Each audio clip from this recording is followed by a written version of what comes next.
العلم هو النور الهادي والمفتاح لكل الخير من يرد الله به خيرا.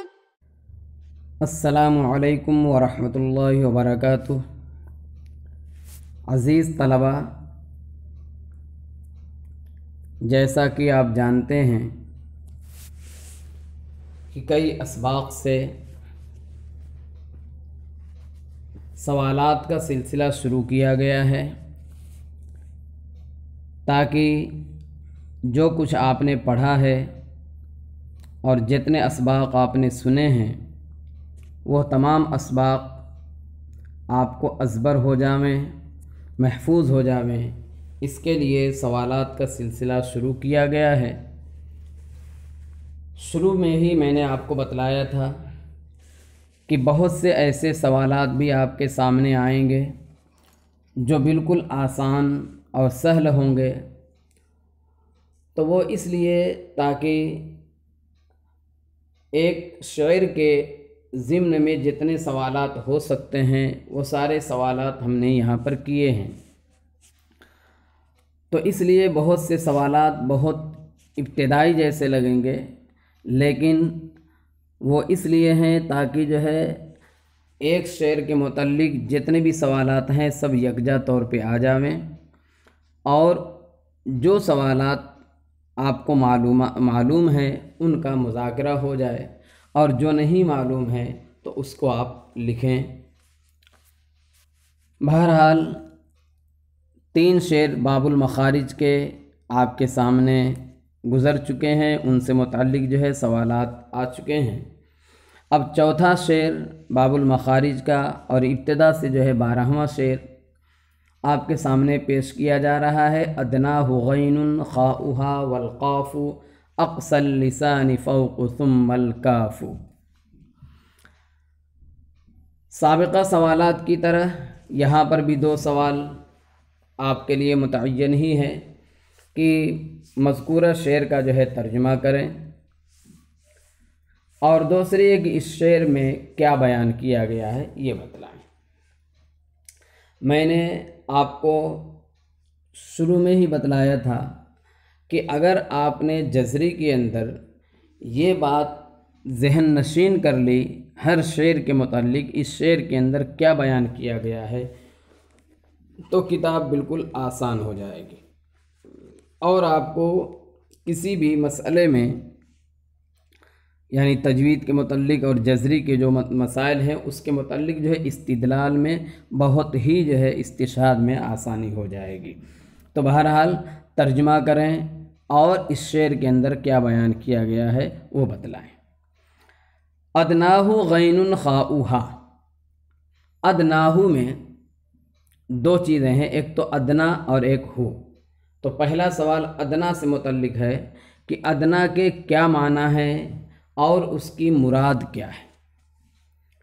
ادنا کے کیا معنی ہے، یہ جو ہے ادبی والا ہے، ورنہ ایک اردو میں ادنا ہوتا ہے اس کے معنی بالکل کم کے جو ہوتے ہیں، یہ عربی والا ادنا ہے۔ تو ادنا کے کیا معنی ہے اور اس کی مراد کیا ہے۔ اگلا سوال ہے کہ ادناہ اور خاؤہا۔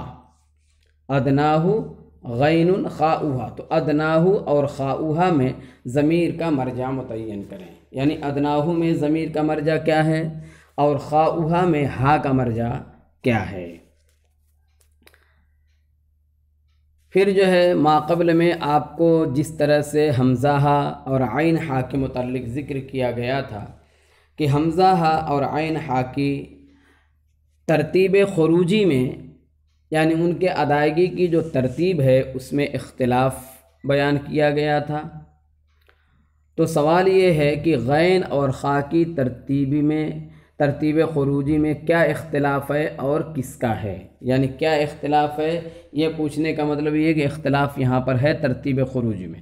تو غین اور خا کی ترتیب خروجی میں کیا اختلاف ہے اور کس کا ہے، یہ جو ہے آپ تحریر فرمائیں۔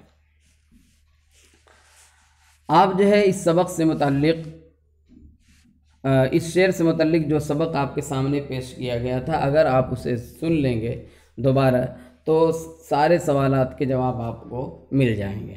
بہرحال تو سوال یہ ہے کہ غین اور خا کی ترتیب خروجی میں کیا اختلاف ہے، یعنی کون اس کو مقدم مانتا ہے، کون کس کو مقدم مانتا ہے اور کس کو مؤخر مانتا ہے، یہ آپ کو تحریر کرنا ہے۔ آگے جو ہے آپ دیکھ رہے ہیں کہ مصنف نے بیان کیا ہے کہ ادناہ غین خاؤہا، خا کو غین کی طرف مضاف کیوں کیا گیا، ادناہ غین پھر اس کے بعد خاؤہا، تو یہاں پر ہا ضمیر کا مرجع بھی سمجھ میں آ گیا ہوگا آپ کو کہ خا کو غین کی طرف کیوں مضاف کیا گیا، یعنی اس کا ترجمہ کیا کریں گے آپ، غین اور اس کی خا، تو غین کی خا کا کیا مطلب ہوگا، تو اس کو جو ہے کہ مضاف کیا گیا ہے۔ اگلا سوال جو ہے آپ کو یہاں تک جو ہے باب المخارج کے جوف کو چھوڑ کر کے حروف حلقیہ میں سے 6 حرف گزر چکے آپ کے، حمزہ ہا، عین ہا اور غین خا۔ اب جو ہے اس کے بعد 5ویں مخرج کا سوال ہے۔ مصنف نے بیان کیا تھا والقاف اقصى اللسان فوق، تو قاف کا پورا مخرج تقدیر عبارت کے ساتھ بیان کریں۔ مصنف نے صرف کتنا بیان کیا ہے، والقاف اقصى اللسان فوق، والقاف اقصى اللسان فوق، یہ جو ہے قاف کا مخرج مصنف رحمۃ اللہ علیہ نے بیان کیا ہے، لیکن یہاں پر جو ہے تقدیر عبارت کے بغیر جو ہے مخرج پورے طور سے سمجھ میں نہیں آئے گا قاف کا، اس لیے آپ سے یہ پوچھا جا رہا ہے کہ قاف کا پورا مخرج یعنی مکمل مخرج تقدیر عبارت کے ساتھ جو ہے بیان کریں کہ کیا ہے، وہ آپ کو سبق کے اندر یہ بتلایا جا چکا ہے۔ آپ جانتے ہیں کہ کوئی بھی حرف ہوتا ہے تو تصادم جسمین سے ہی ادا ہوتا ہے، تو مصنف رحمۃ اللہ، اور اسی طرح سے آپ نے جو ہے کتاب کیا کہتے ہیں اس کو، اردو کی کتابوں میں بھی پڑھا ہے، یا عربی کی جو نثر میں کتاب ہیں اس کے اندر بھی آپ نے پڑھا ہے کہ قاف کا مخرج جو بیان کیا جاتا ہے تو اس میں کہا جاتا ہے مع الحنک الاعلی، اوپر کے تالو سے، تو یہاں پر مصنف نے کیا کہا ہے کہ والقاف اقصى اللسان فوق، بس اتنا ہی بیان کیا ہے، حنک اعلیٰ کا ذکر یہاں پر نہیں کیا ہے۔ تو سوال یہ ہوتا ہے کہ مصنف رحمۃ اللہ علیہ نے حنک کو کیوں بیان نہیں کیا، یعنی تالو کا تذکرہ یہاں پر مصنف نے کیوں نہیں کیا ہے، حالانکہ یہ بالکل واضح بات ہے کہ بغیر تالو کے یا بغیر تصادم جسمین کے کوئی بھی جو ہے حرف ادا نہیں ہوتا، تو مصنف نے صرف اتنا ہی کیوں بیان کیا، اقصى اللسان فوق۔ تو سوال یہ بالکل معقول ہے کہ مصنف رحمۃ اللہ علیہ نے حنک یعنی تالو کو کیوں نہیں بیان کیا۔ اگلا سوال یہ ہے کہ فوق اور اسفل، فوق اور اسفل، آگے مصنف نے کیا کہا ہے، پورا شعر آپ پڑھیے، قاف سے مخرج کا پورا جو ہے قاف کا مخرج لیجئے، والقاف اقصى اللسان فوق ثم القاف، اگلے شعر میں ہے اسفل، تو یہاں پر اسفلو تو بعد میں آئے گا، لیکن اس شعر کے اندر خود آپ کو نظر آ رہا ہے کہ والقاف اقصى اللسان فوق، تو جب فوق کہہ دیا گیا تو اس کی ضد جو ہے تحت اور اسفل، یہ جو ہے خود بخود جو ہے سمجھ میں آ جائے گا۔ تو فوق اور اسفل سے اقصائے لسان کا 2 حصوں میں منقسم ہونا معلوم ہوتا ہے، واضح ہے بالکل کہ 2 حصوں میں جو ہے یہ معلوم ہوتا ہے کہ فوق اور اسفل 2 حصوں میں اقصائے زبان جو ہے کیا ہے، منقسم ہے۔ تو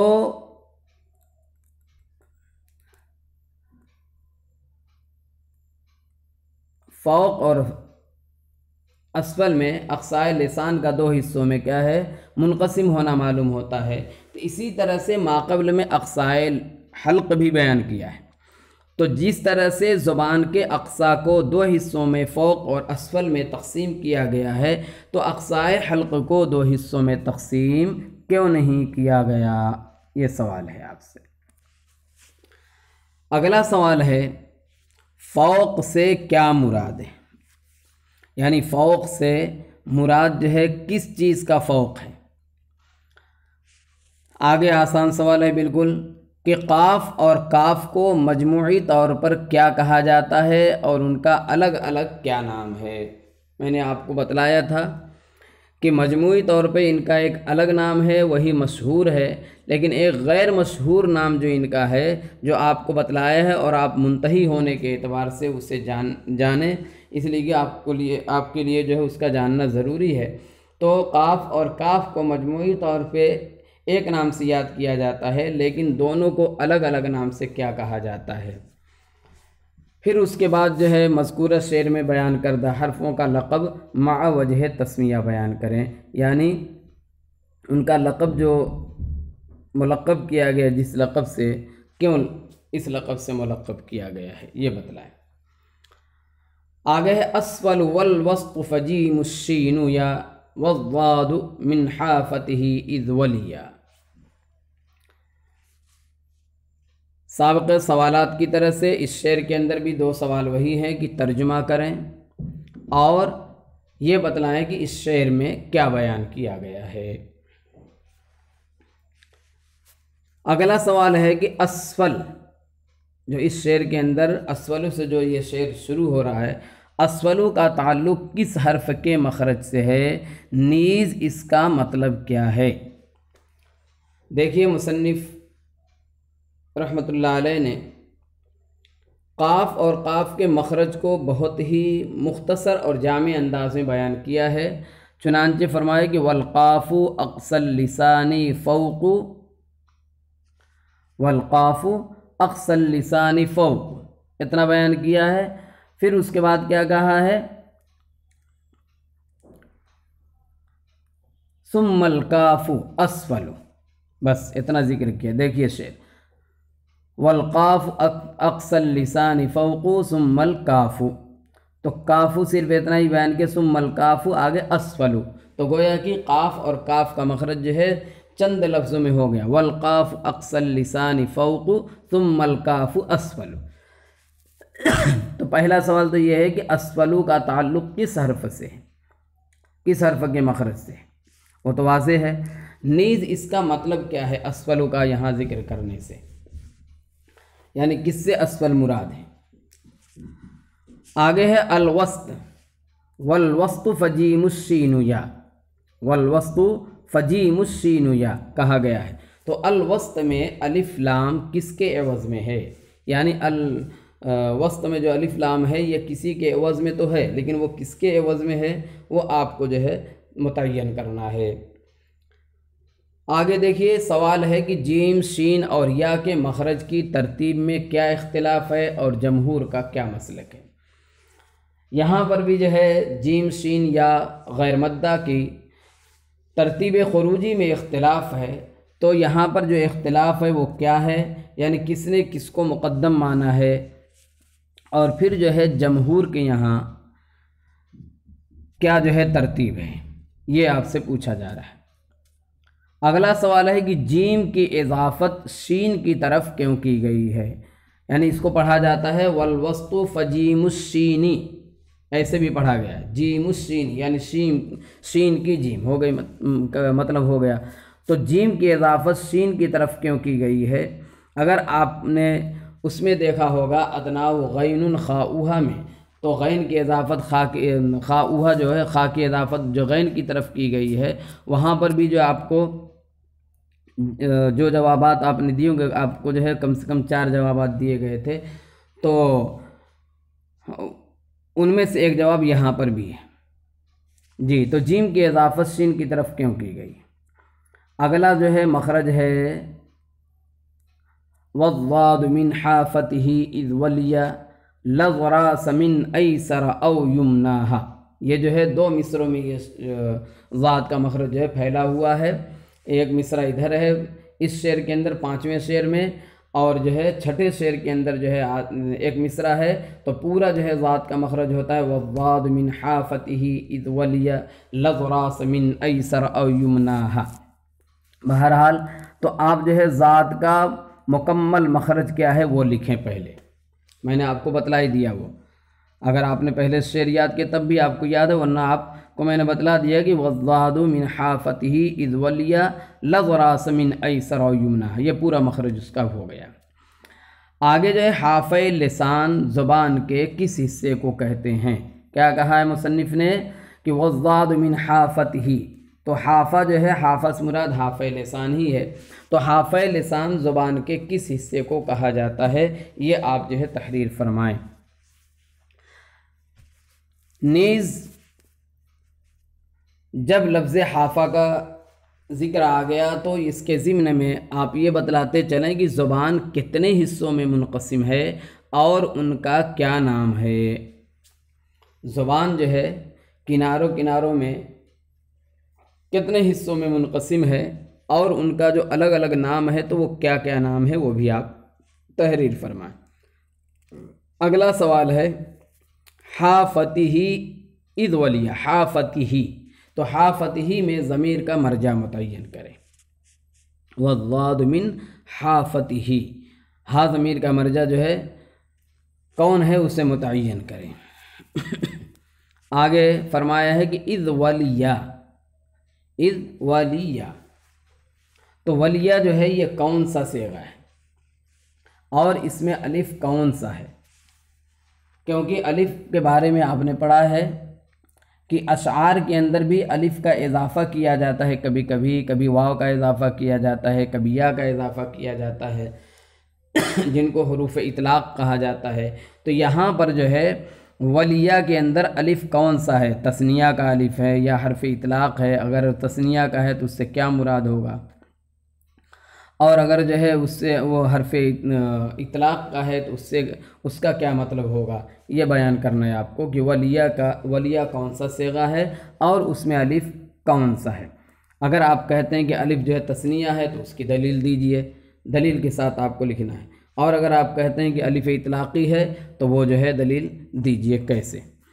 اگلا سوال ہے کہ حروف اطلاق کسے کہتے ہیں اور کتابت کے باب میں یعنی کتابت کے اندر جو ہے اس کا کیا حکم ہے، یعنی لکھنے اور نہ لکھنے کے تعلق سے اس کا کیا حکم ہے یہ بتلائیں۔ پہلے تو حروف اطلاق کسے کہتے ہیں وہ بتلائیں، پھر اس کے بعد حروف اطلاق کے لکھنے کا اور نہ لکھنے کا کیا حکم ہے اسے جو ہے آپ تحریر فرمائیں۔ اگلا سوال ہے کہ مذکورہ شعر میں بیان کردہ حرفوں کا لقب مع وجہ تسمیہ بیان کریں۔ مذکورہ شعر کے اندر یعنی آپ نے کیا پڑھا ہے کہ والوسط فجیم الشین یا، اسفل والوسط فجیم الشین یا، والضاد من حافته اذ ولیا۔ تو اس میں جو ہے اگر آپ ایک اعتبار سے دیکھیں تو 3 مخرج کے حروف جو ہے جمع ہو گئے، ایک تو اسفلو میں، ایک الوسط میں اور ایک والضاد آ رہا ہے، تو 3 مخرج کے حروف جو ہے یہاں جمع ہو گئے۔ تو آپ تینوں لکھیے یا کم سے کم جو ہے والوسط سے لے کر کے ذات تک کا جو ہے آپ لکھیں کہ ان کا لقب کیا ہے اور ان کی وجہ تسمیہ کیا ہے، یعنی ان کا لقب اس کے ساتھ جو ہے یعنی یہ حروف جو ہے اس لقب کے ساتھ کیوں ملقب کیے گئے ہیں، یہ جو ہے آپ ضرور تحریر کریں۔ بہرحال یہ جو ہے باب المخارج کے 5 اشعار جو ہے مکمل ہو گئے۔ اب جو ہے اگلا شعر جو ہے آپ کا لضراس من ایسر او یمناہا واللام من ادناہا الی منتہاہا، اور جو ہے دوسرے نسخوں میں ہے واللام ادناہا لمنتہاہا۔ تو بہرحال اس طرح سے آپ کو جوابات لکھنے ہیں، جیسے میں نے آپ کو بتلایا تھا کہ تمام سوالات کو آپ جو ہے کاپی میں نوٹ کر لیں، پھر اس کے بعد جو ہے ان کا ایک ایک کا جواب لکھتے جائیں، اور جتنی آپ محنت کریں گے انشاءاللہ آپ کو یہ کتاب جو ہے ازبر ہو جائے گی۔ سوالات کا سلسلہ اسی لیے شروع کیا گیا تھا تاکہ آپ کی کتاب جو ہے ازبر ہو جائے۔ اللہ تعالیٰ سے توفیق کی دعا بھی کریں۔ وما توفیقی الا باللہ والسلام علیکم ورحمۃ اللہ وبرکاتہ. السلام عليكم. لا تنسوا الاعجاب بالفيديو والاشتراك في القناة تشجيعا لنا لنستمر بنشر المزيد إن شاء الله.